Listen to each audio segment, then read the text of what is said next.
¿Qué tal? Muy buenas noches, América Latina. Bienvenidos aquí a las noticias en DW Deutsche Welle. Yo soy Pia Castro, los saludamos desde Berlín, Alemania.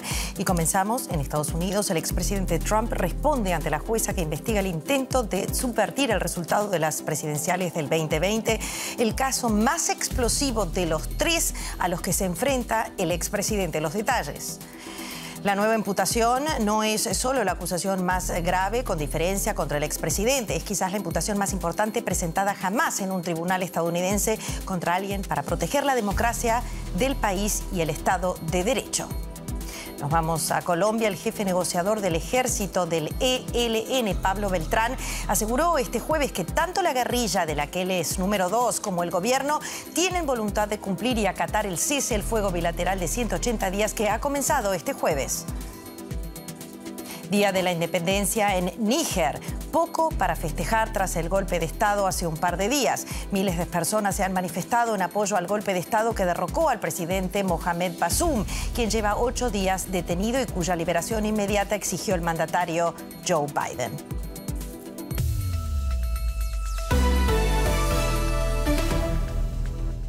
En Estados Unidos, el expresidente Donald Trump ha comparecido este jueves ante la justicia en Washington. Al expresidente se le imputa la conspiración para manipular la voluntad de los votantes estadounidenses en las últimas elecciones. La jueza encargada del caso le ha leído al expresidente los 4 cargos que se le imputan: conspiración para defraudar a Estados Unidos, conspiración para obstruir un procedimiento oficial, obstrucción e intento de un procedimiento contra derechos. Trump, por su parte, se declaró inocente. Tras escuchar al acusado, la jueza aceptó dejar libre al expresidente luego de marcar las condiciones para su liberación. Antes de salir para Washington, Trump volvió a reiterar que el proceso es una persecución de un rival político. Y nos vamos ahora a Washington rápidamente. Allí está José Díaz Briceño, nuestro colega. ¿Qué viene ahora? Porque Trump se ha declarado inocente, como se esperaba. ¿Cuáles son los próximos pasos? Sí, un momento ordinario y extraordinario al mismo tiempo al interior de la Corte Federal aquí en el Distrito de Columbia. Ordinario porque a Trump le fueron leídos los derechos que tiene como acusado, y extraordinario por la calidad y específicamente el cargo que ocupó justamente durante su presidencia, el máximo responsable y funcionario de la administración en Estados Unidos. Hay que decir que los pasos que vienen ya se establecieron en esta audiencia. El 28 de agosto es la próxima audiencia en donde deberá dilucidarse el camino que seguirá este proceso. La jueza que presidió hoy la audiencia estableció un límite de 7 días, tanto para la defensa como para los fiscales, para establecer una fecha que ellos quisieran que iniciara un juicio formal. Y esto, de acuerdo con unos analistas, es extraordinario y habla de la rapidez con la que podría moverse este proceso. Todo esto se especula para que no se empalme con la elección presidencial de 2024, donde sabemos el expresidente lidera las encuestas para ser el nominado del Partido Republicano y volver a intentar llegar a la Casa Blanca. Al parecer, la popularidad de Trump sigue subiendo. ¿Cuántos votos republicanos podría perder si es declarado culpable? Sí, aquí entramos en un terreno especulativo, pero lo interesante es ver cómo ha subido en las encuestas el expresidente Trump en los últimos 4 meses, a partir de que estos 3 procesos criminales en su contra han ocurrido. Y hoy el expresidente tiene más apoyo que previamente a estos procesos. Hay también que decir que, de acuerdo con algunos analistas, las acusaciones de Trump hacen que sus seguidores se hagan todavía más duros en su apoyo al expresidente. Y sin embargo, algunos creen que la publicidad de un juicio donde sea justamente hallado culpable por cargos tan graves como conspirar contra Estados Unidos puede hacer que algunos de sus opositores decidan buscar un segundo candidato. Y es ahí donde las oportunidades de alguien como el gobernador de Florida, Ron DeSantis, pudieran abrirse. Y sin embargo, el propio DeSantis ha tratado con guantes las acusaciones contra Trump porque no quiere justamente alienar a votantes que eventualmente pudieran llegar con él. Muy bien, muchísimas gracias por este análisis, José Díaz Briceño, desde Washington. Allí lo veían. Muy bien, cambiamos de tema, nos vamos rápidamente a Colombia. Nicolás Petro, el hijo mayor del presidente Gustavo Petro, reveló a la Fiscalía que parte del dinero ilegal que él recibió entró en la campaña electoral del hoy jefe de Estado colombiano. Así lo informó el fiscal del caso, dando a conocer información obtenida fruto del acuerdo de colaboración con Nicolás Petro. Según esta información, el dinero ilegal obtenido de un narcotraficante y dos empresarios no solo fue usado para enriquecimiento personal del hijo del presidente y su esposa. Una parte también habría sido invertida en la campaña presidencial de Gustavo Petro. Cambiamos de tema. Este jueves entra en vigor también en Colombia el cese al fuego bilateral nacional entre el gobierno colombiano y el Ejército de Liberación Nacional, el más largo pactado en la guerrilla, que durará 180 días. En los últimos 30 años, 7 mandatarios han intentado alcanzar un acuerdo sostenible con la guerrilla. Por primera vez quizás se logre un cese al fuego bilateral.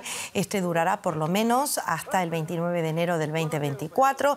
El gobierno colombiano ya ha dicho que no habrá tolerancia con los secuestros durante la tregua. El jefe negociador del ELN, el número 2 de la guerrilla, Pablo Beltrán, dijo que cumplirán un cese al fuego que considera histórico gracias a la constitución del llamado Consejo Nacional de Participación que acompaña los diálogos de paz.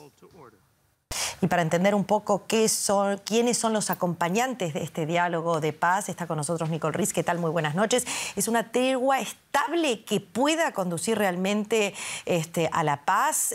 ¿Los términos de la tregua son correctos? Desde luego, esta tregua en estos momentos iniciales trae esperanza, trae también pues el pensamiento que podría ayudar a conseguir más paz en el país, pero quedan 180 días, un tiempo muy largo para verificar si se cumple con las reglas que se han acordado entre ambas partes, y aunque sean 180 días, una señal también de seriedad, de voluntad. En el pasado, muchos de los acuerdos, si no todos, con el ELN siempre se rompieron bajo otros gobiernos, entonces quedamos aquí también a la espera y la esperanza. Mientras tanto, los términos pues en sí suenan sólidos. Ambas partes han acordado que van a respetar los derechos internacionales humanitarios, que no quieren tomar ninguna acción en contra de ellos. También va a haber monitoreo, una parte clave de todo este acuerdo.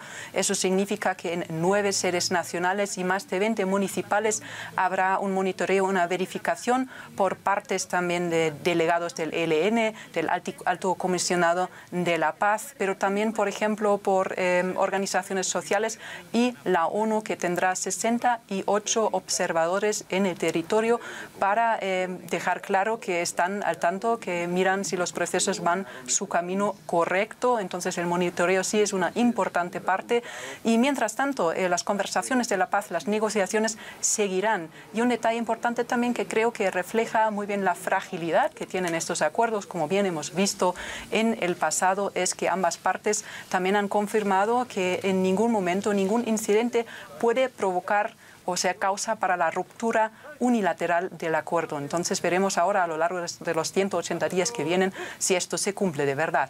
Hay mucha esperanza, como ya dijiste, esto es muy interesante. Quizás preguntar qué papel va a jugar el Consejo Nacional de Participación en este proceso, porque el jefe negociador del ELN ha destacado su importancia clave, apuntando a que el conflicto no lo resuelven solo las dos partes sentadas en una mesa. Es una parte clave, importante, incluir a la sociedad civil, porque una cosa es hablar las cosas en una mesa de negociaciones por las delegaciones y los representantes. Otra cosa es vivir la realidad, vivir en una zona que está influida por un grupo, por ejemplo, por la guerrilla, el ELN, y vivir la realidad y ver lo que pasa en el territorio. Entonces, aquí el objetivo es conseguir una visión común que trae todas las ideas y todas las visiones para una transformación hacia la paz de los territorios, también a llevar a esta paz total, quizás incluso al final, aunque de momento solo hablemos de un acuerdo con el ELN, y que tenga en cuenta las complicaciones y la vida difícil que vive esta gente, porque hablamos de cada año cientos de miles de desplazados que huyen de los grupos armados y sus actividades. Hablamos también de pues, ataques letales, desde luego, y también hablamos del desarrollo de una economía que muchas veces va enlazada en las actividades de grupos armados o ELN, que que estas cosas se tienen que solucionar y esas solo se solucionan cuando se habla con la gente que está afectada, la sociedad civil, y solo con estos mano a mano se podría quizás en algún futuro llegar a una paz, sí, quizás incluso a una paz total, lo que desea también el gobierno colombiano. Pero eso es un gran paso y de momento pues vamos a ver lo que trae la cese al fuego. Definitivamente voces de la sociedad civil que serán escuchadas. Muchísimas gracias, Nicole Riz. Bueno, y en Brasil al menos 16 personas perdieron la vida durante un operativo policial en Complillo da Peña, que es un complejo de favelas en el norte de Río de Janeiro. Esto eleva el número total de muertos al menos 44 en operativos similares realizados en diferentes estados en los últimos 5 días. La operación tenía como objetivo detener a miembros de grupos criminales basándose en información de inteligencia. El aumento de estos operativos se debió al asesinato de un policía en Sao Paulo. El ministro de Justicia ha cuestionado la proporcionalidad de la respuesta de las fuerzas de seguridad. Según datos de la ONG Foro Brasileño de Seguridad Pública, Brasil registró 6.400 muertes a manos de la policía el año pasado. Y al menos 17 personas murieron y 22 quedaron heridas este jueves tras un accidente de autobús en México, en la región de Nayarit, el estado del noreste. El autobús que partió desde la Ciudad de México hacia Tijuana se desbarrancó en el kilómetro 27 del libramiento norte de Tepic, según un comunicado de las autoridades locales. Asimismo, el gobernador de Nayarit afirmó que ya están trabajando con el gobierno federal para atender el accidente. Nos vamos ahora a otras regiones, nos vamos a África, a Níger, que ha vivido un golpe de Estado hace pocos días, un país considerado relativamente estable. El motín amenaza las exportaciones, por ejemplo, de uranio a Europa, las relaciones con Estados Unidos. Podría aumentar también la influencia del grupo mercenario ruso Wagner en toda esta región y hasta provocar una guerra regional si se interviene en el país, como se está planteando. Senegal, Costa de Marfil, Nigeria y Benín confirmaron este jueves su disposición a participar en una acción militar contra Níger si la junta militar golpista rechaza devolver el poder al presidente nigerino depuesto. Independencia para Níger. Eso es lo que piden los partidarios de la junta militar que celebran el aniversario de la independencia de Níger de Francia. Cientos se reunieron en la plaza principal de la capital para protestar contra las sanciones occidentales y regionales en respuesta al reciente golpe de Estado. También denunciaron las amenazas de intervención militar de la Comunidad Económica de Estados de África Occidental.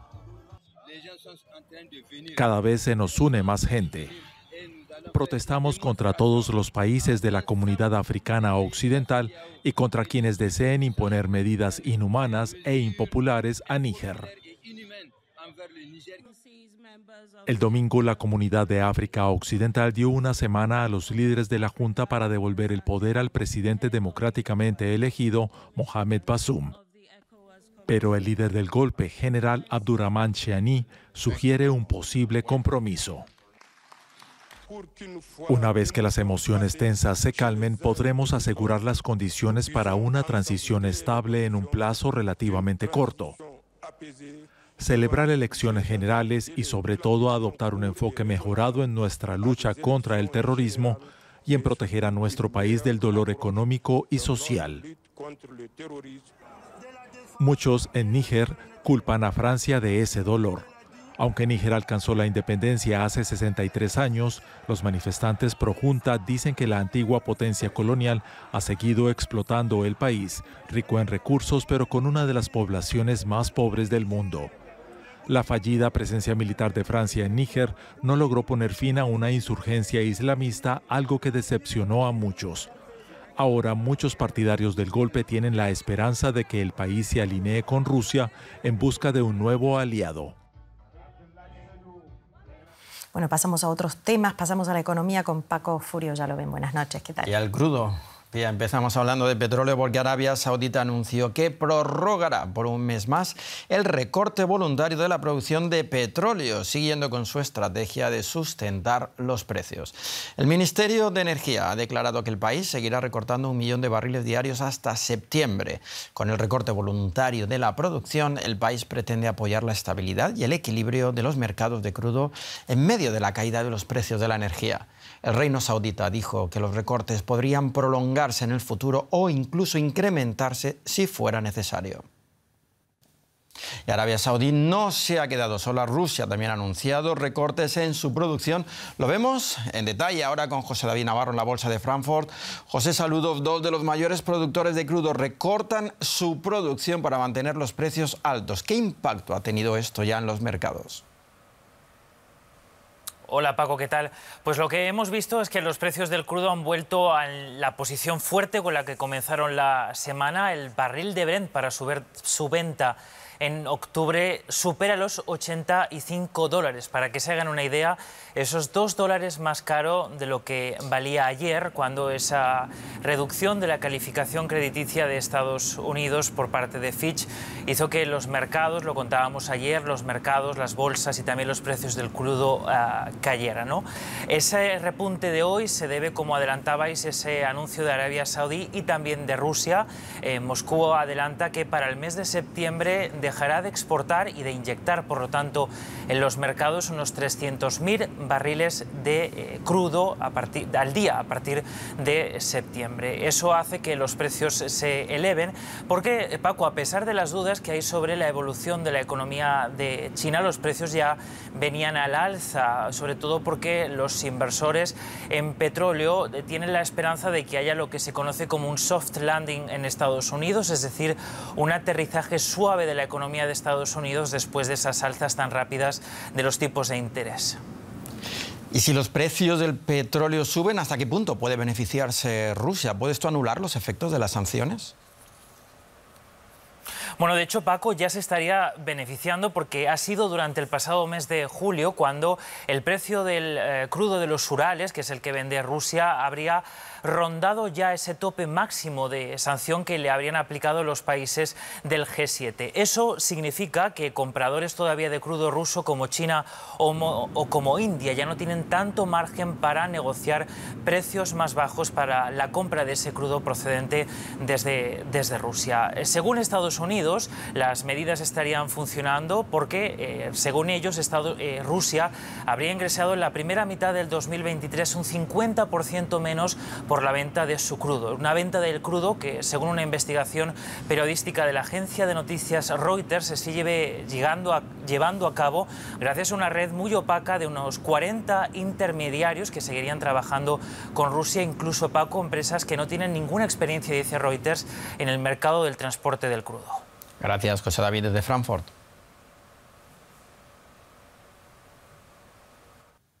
Y el peso cubano ha alcanzado su nivel más bajo de todos los tiempos. Esto hace que la lucha diaria para sobrevivir sea cada vez más difícil para muchos cubanos, ya que solo reciben pesos por su trabajo y no dólares estadounidenses, que son la moneda extraoficial en la isla caribeña. La crisis en aumento es algo que incluso el gobierno socialista ya no puede ignorar. Hacer fila para obtener dinero en efectivo de los cajeros automáticos.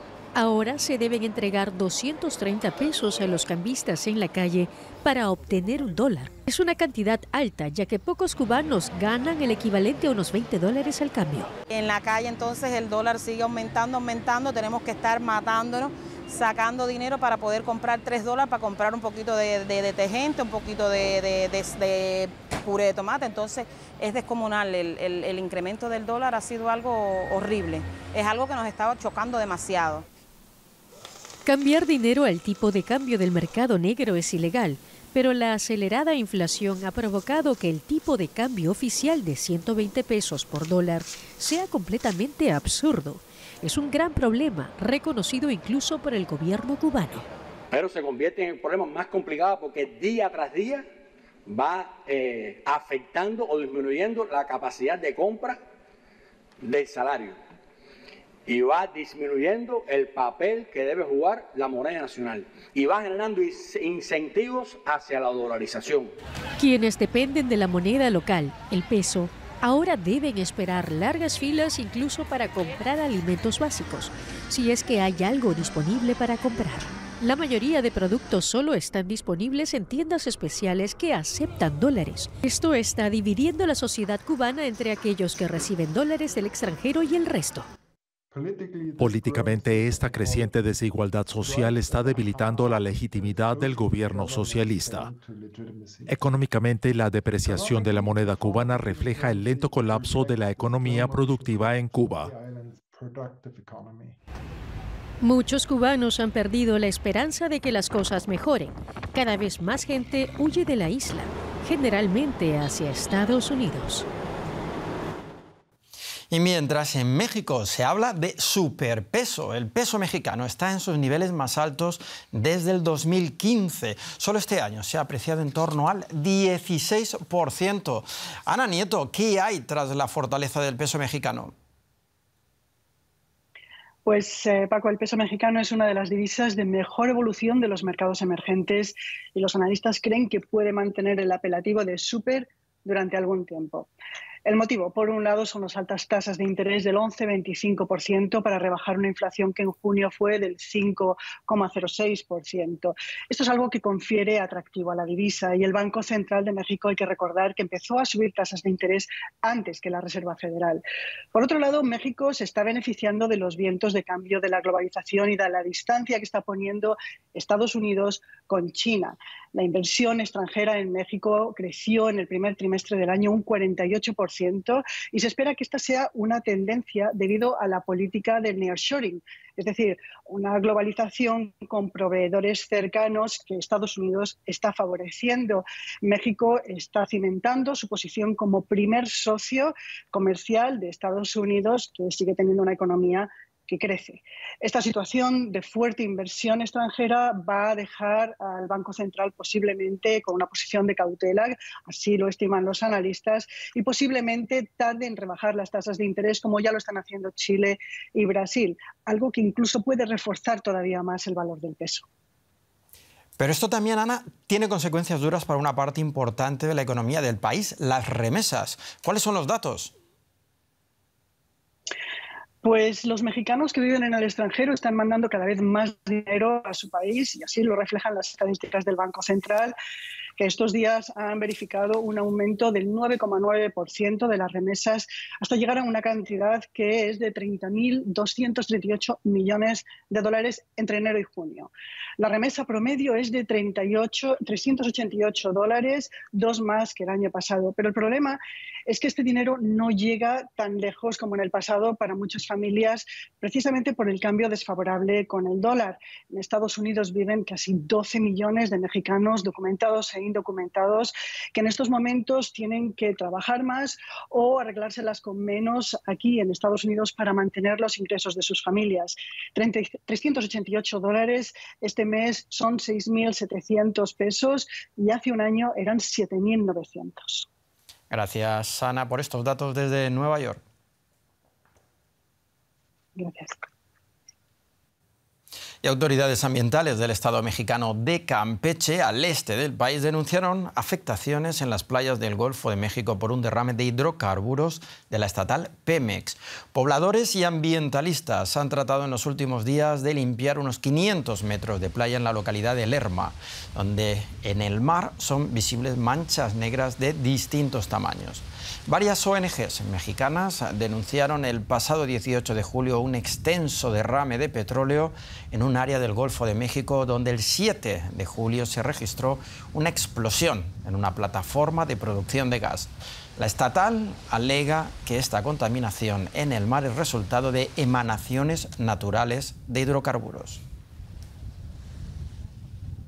Seguimos con más noticias. Exactamente, un resumen de lo más importante en el día de hoy. Veamos. En China se aceleran las operaciones. Vamos a ver, en China se aceleran las operaciones de rescate tras las intensas lluvias que azotaron Pekín en los últimos días, las más intensas en 140 años. El miércoles pasado, las lluvias llegaron a la ciudad de Suosuo, en la provincia de Hebei, que rodea el área de Pekín. Las mortíferas inundaciones se han cobrado al menos 21 muertos. El llamado Estado Islámico afirmó este jueves que su líder, Abu Hussein al-Qurashi, ha muerto en enfrentamientos con otro grupo yihadista en la provincia de Idlib, en Siria. Sin embargo, Turquía anunció ya en abril que su servicio de inteligencia eliminó a Hussein al-Qurashi en una redada en la provincia de Alepo. Su sucesor es el quinto líder de ISIS desde el 2019. Activistas de Greenpeace escalaron la casa de campo del primer ministro británico Rishi Sunak y la cubrieron con tela negra en protesta por su respaldo a nuevas perforaciones de petróleo y gas. Sunak dio luz verde recientemente a cientos de nuevas licencias para la exploración de combustibles fósiles en Reino Unido, pese a sus promesas sobre reducción de emisiones. Muy bien, cambiamos de tema completamente, ya lo ven, gran sorpresa en la Copa Mundial Femenina tras la eliminación de Alemania, bicampeona del mundo. En su último partido de la fase de grupos, las alemanas necesitaban una victoria ante Corea del Sur, última clasificada para pasar de ronda, pero sus rivales no estaban dispuestos a ponérselas fácil. Alemania sobrevivió al primer susto a los 4 minutos, cuando solo el poste impidió a las surcoreanas abrir el marcador. Pero solo 2 minutos más tarde sí que lo lograron. So Jun-cho dejó estática la defensa alemana y adelantó a su equipo con un genial remate. Al borde del medio tiempo, la capitana germana Alexandra Popp remató de cabeza, igualando el marcador. Un empate que daba esperanzas, pero la victoria de Marruecos ante Colombia las obligaba a buscar la victoria. Popp volvió a adelantar a Alemania en el minuto 57, pero la jueza central anuló la jugada.